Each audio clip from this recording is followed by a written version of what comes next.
So, anyway, he's probably the world's foremost Western calligrapher, Tibetan calligrapher. He's a tremendous delight. And I had lunch with him when I arrived. I made an effort to come straight from the airport to have lunch with him because he's been a very big supporter of the book and done some wonderful things.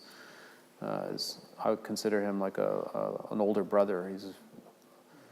And interestingly, there's some developments that have taken him into Bhutan that I think are very inspiring, but maybe they're too personal for me to reveal. So just take my word for it that he has a lot of virtue that have put him in a good position.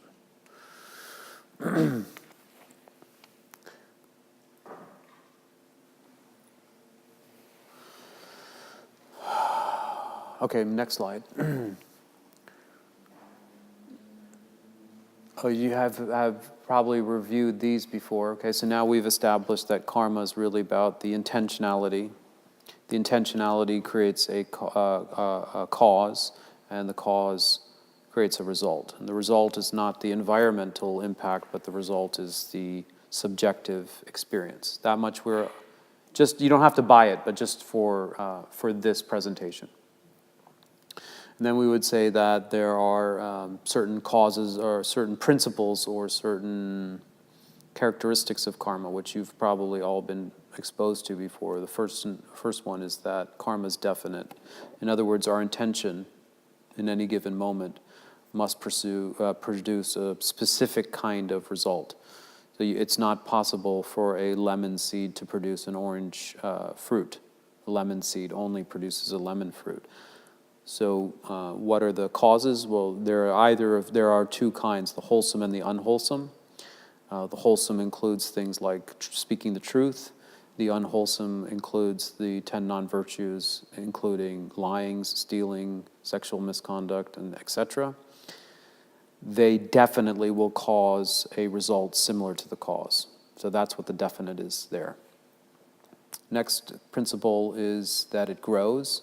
There's a number of different ways to interpret this.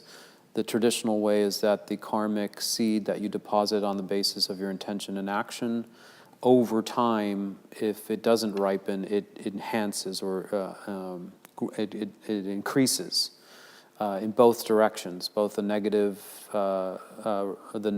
cause can increase over time if it's not purified, and the positive virtuous seed can increase if it is amplified by further intentionality, which is why we start our practice with the cultivation of the altruistic intent, because it's almost like the seed in your bodhisattva ceremony, your bodhisattva resolve seed is then amplified and enhanced and is growing and growing every time that you embellish it with a further repetition of your bodhisattva vow or your taking of refuge and developing of bodhicitta. So in that way it grows, but just a more psychological way, more modern way of maybe interpreting it is, well, we do have one way of understanding things, but I think it's a little naive. There's the butterfly effect. Everybody knows the butterfly effect, right? A little ripple somewhere can create an enormous outcome. But we're trying to stay away from this idea that your intentions create outcomes. But if we just psychologize it, don't underestimate the power of small little acts of kindness. Lou, don't underestimate the small acts of kindness.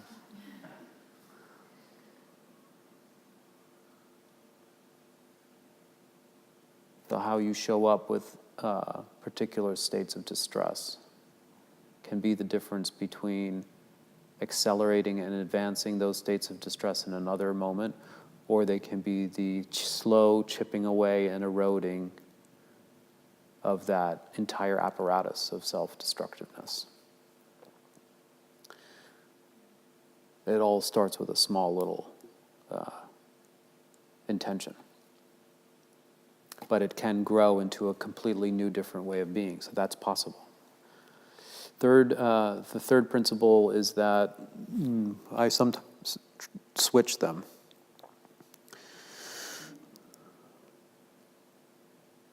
Karma is specific.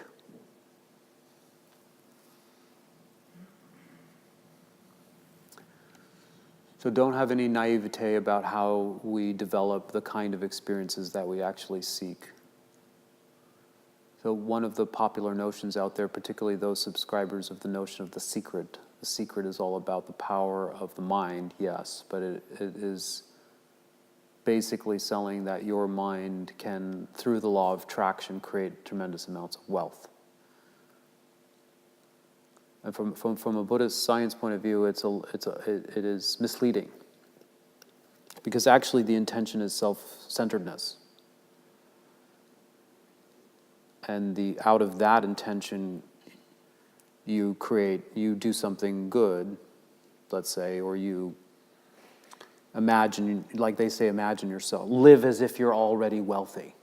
Don't they say something like that?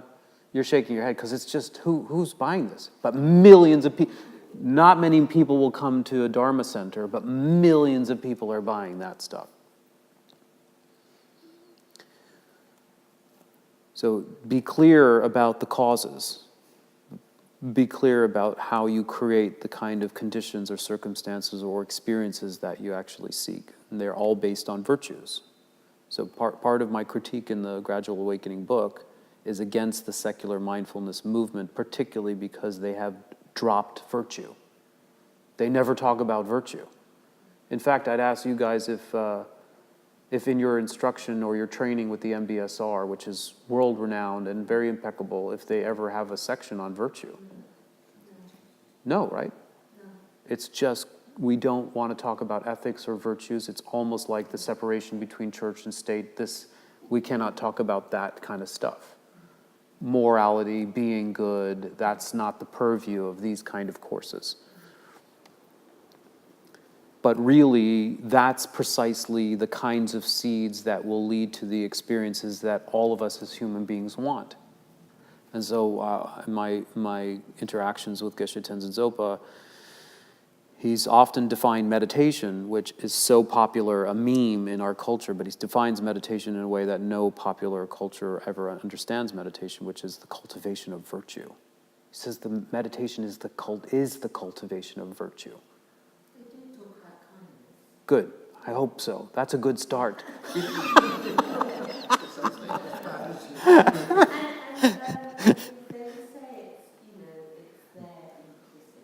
Yeah, they do like to say that, don't they? It's just like a buzzword saying we're not allowed to do this, you know? So my point is virtue. All the virtues are the seeds for the kind of experiences that all human beings really want. And yet our culture tells us to get the things that we want, we have to be uber competitive, we might have to be liar deceitful, we might have to be boastful, we might have to be aggressive. These are the conditionings. That's how you get ahead, that's how you get wealthy, that's how you get healthy. Even like gym people can be the kind of energetic people that live in the gym, and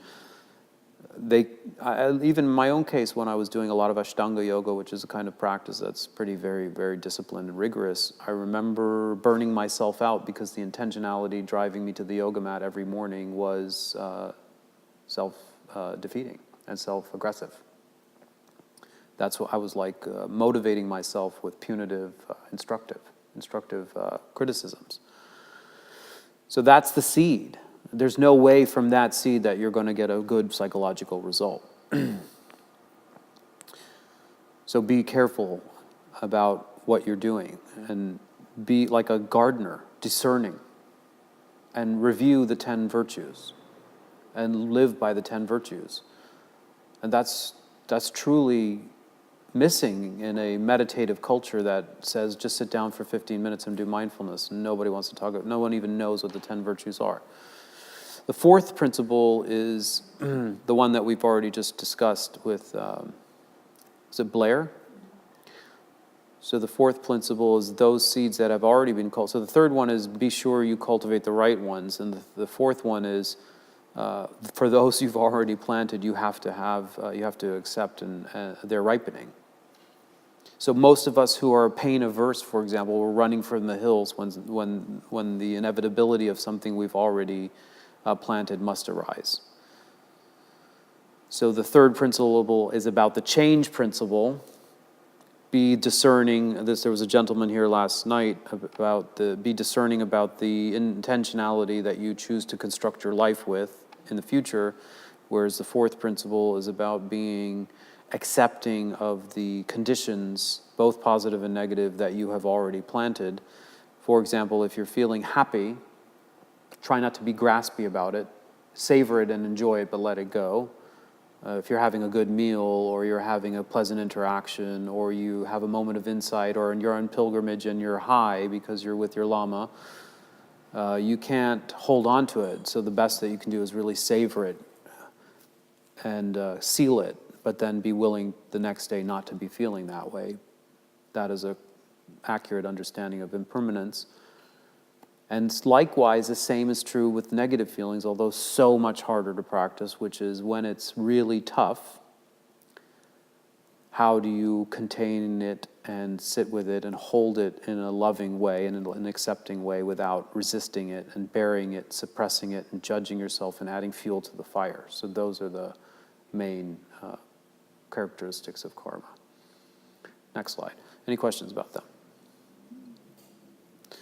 Oh, it's getting to be that time of day. I can feel it. All right, there's your list. Just has to be done that four opponent. Oh yeah, go back one. Yeah, did you catch the? Four opponent powers. Yeah, that's a whole retreat. Would you like me to come back for that? I was trying to skip over that, but okay. For those. So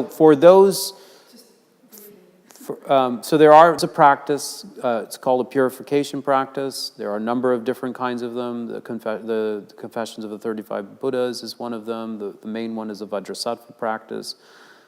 Different kinds of purification practices in which it is acknowledged that the tendencies and residues of negative actions that we know will inevitably arise because karma is definite and it grows, so we should intervene as soon as possible. What you intervene with doesn't eliminate it. As far as I understand, it neutralizes it. Because you can't have one characteristic that denies the other. So if it's definite, that means if it's been planted, it must have a result. You can't then have another characteristic that says, well, you can take it all away, right? Is this how you've learned it? Huh?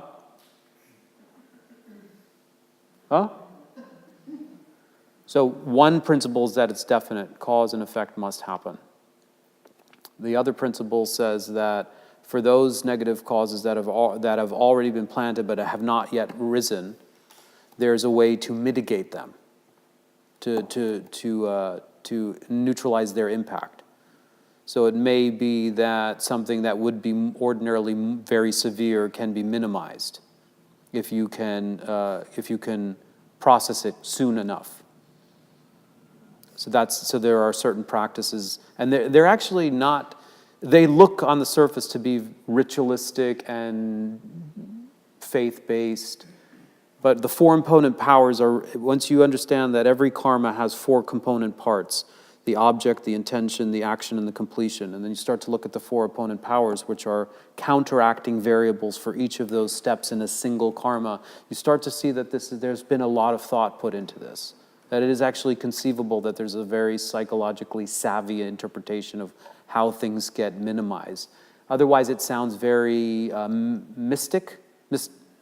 mythical? What's the word? Superstitious. Like some faith healing or something like that. So I don't have the time, and you don't have the energy to go through it. But just recognize, like, that for the negative imprints in our minds that we may in this life or transgenerationally have inherited, there is a way to do a practice that neutralizes their impact or minimizes their impact. But you might want to just, if you're taking notes, ask a geshe. No, don't bring up karma with any more. Forget I said anything. Forget the whole retreat. Okay, go. Next one. Okay.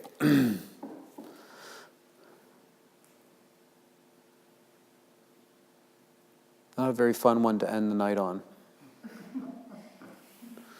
Okay, so the interpretation of samsara is, can be samsara as a place that we have to get out of.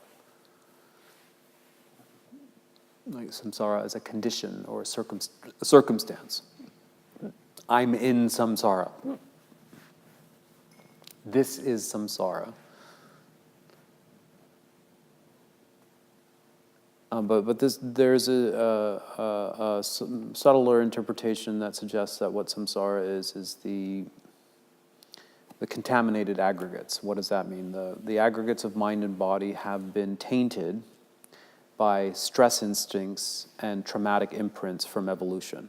So we don't come into this life tabula rasa. We don't come in a blank slate. Our minds and our bodies have been previously conditioned by certain stressful evolutionary imprints. And those imprints lay dormant in consciousness until certain conditions are conducive for their ripening. And when they ripen, they create a certain subjective experience. And that cycle of past, present, and future, around and around and around, is considered the samsaric existential predicament of a human being.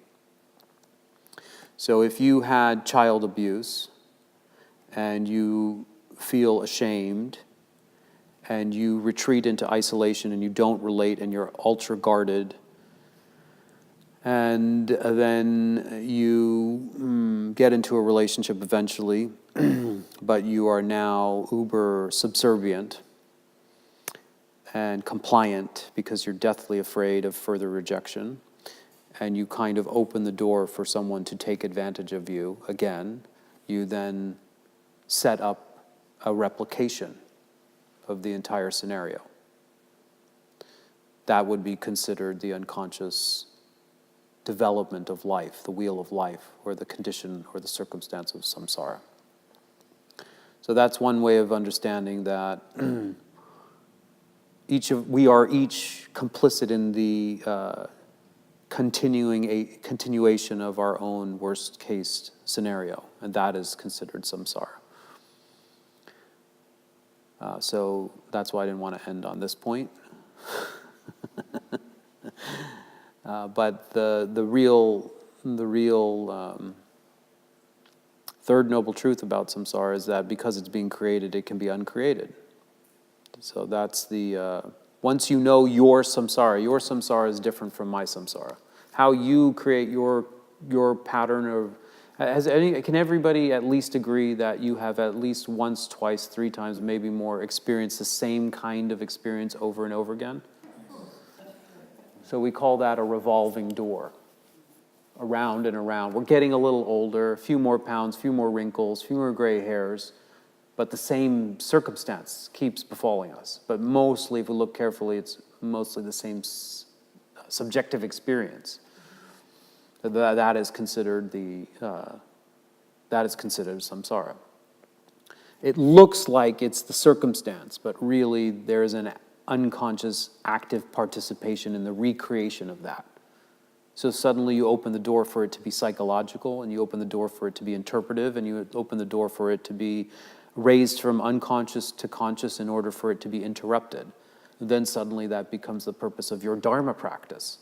Your Dharma practice and your taking of refuge and your practicing of the virtues is a way of re-engineering your experience, mastering your experience and re-engineering your experience. So that's maybe setting us up for tomorrow. We can continue there. I'm going to stop there before you fall asleep at Jamyang.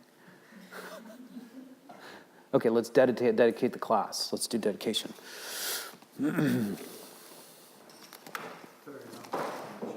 Huh? Very last page. Yeah, last page. Okay. Now, before we just mumbo-jumbo the words, okay, try to think that even if you're tired, even it's better that you're tired. If you're feeling tired and you feel like you've put a hard effort in, then that's good. It's like working the fields for hours and your back is tired. Okay? So don't imagine that you feel that way. You do feel that way. So imagine your back is tired and your brain is tired and you've been listening and you've been struggling and you've been reminded and it hasn't been a joyride and it hasn't been pleasant. And maybe the best part of the day was when you were having lunch.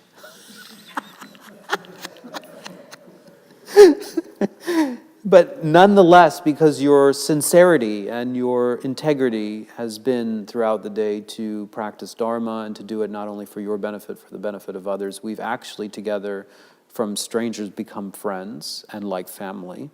That is number one. We are reunited together again in this lifetime to do this incredible work. But also we have generated a vast amount of energy, positive energy called merit together. And that merit, by way of these characteristics of karma, are definite. They're virtues. And they will definitely ripen as positive subjective experience. No doubt, they're definitive in that way. But they could ripen as like a moment of stargazing on an evening night. You know, they would be mundane pleasures, which are perfectly fine. But because we're Dharma practitioners, we want to make sure they're earmarked in a particular kind of way so that they will actually ripen as realizations on the path to enlightenment.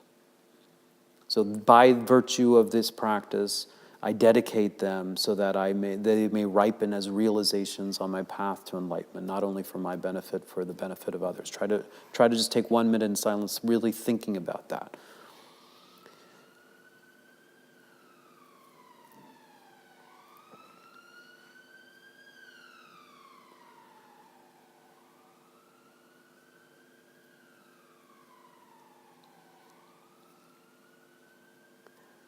Okay. May the supreme jewel bodhicitta that has not arisen arise and grow, and may that which has arisen not diminish but increase more and more.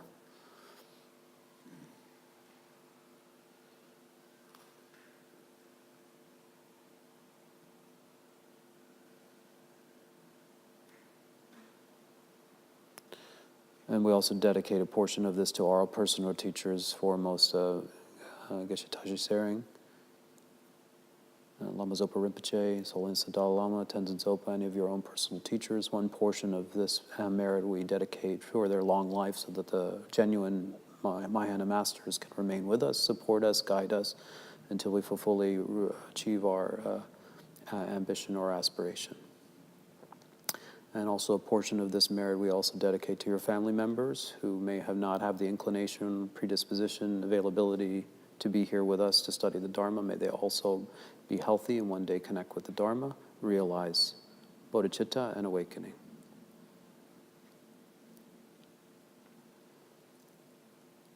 Also, all those people that are shopping on Black Friday,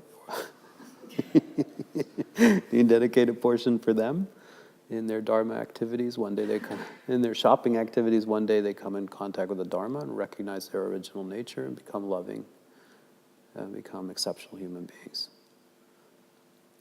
Okay, thank you so much.